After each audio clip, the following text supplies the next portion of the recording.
bien, nous on fait partie de la branche Viande Agriale qui nous fixe des objectifs de réduction de consommation d'énergie.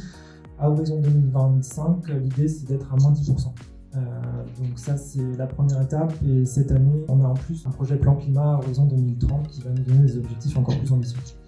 On est engagé dans une démarche ISO 50001 depuis maintenant 2015.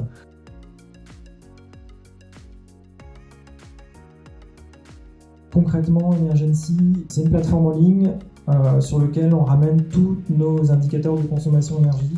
Nos données ERP aussi peuvent être remontées sur cet outil-là. Voilà, en fait, on rassemble tout sur cette plateforme web, accessible par tous les directeurs d'exploitation ou qui doivent en avoir besoin.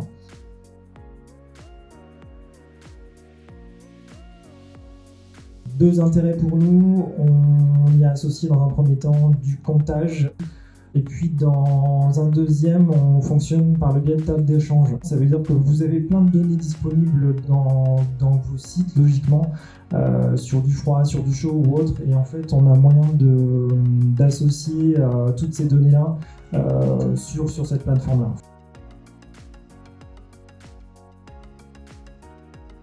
Là, je vous donne un exemple de rapport journalier qu'on peut avoir sur notre site d'entrain. Donc en gros, ça c'est un rapport qu'on reçoit, que nos managers reçoivent tous les matins, autour de 7h30, et qui est analysé en point vers 8h30 en fait, où finalement on retrouve toutes les informations qui nous vont bien, c'est-à-dire nos objectifs, les consommations de la veille sur des données gaz, sur des données froid et ainsi de suite.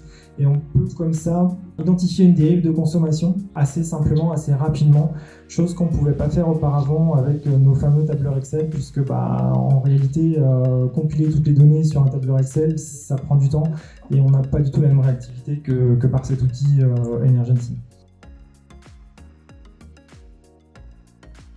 Donc on suit nos objectifs aussi ISO 50001 à travers cette plateforme, ces rapports. Ça nous permet de maîtriser nos usages. Dès qu'on a une dérive de consommation sur un poste, du coup on peut être alerté et tout de suite avoir de la réactivité, récupérer l'historique aussi et faire une association par rapport à la production ou à un problème de maintenance qu'on pourrait avoir.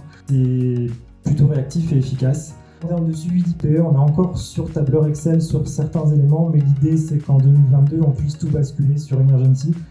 Puisqu'en fait, pour moi, un tableur Excel, clairement, c'est une perte de temps. Enfin, moi, j'ai pas de temps à passer pour saisir des données ou autre.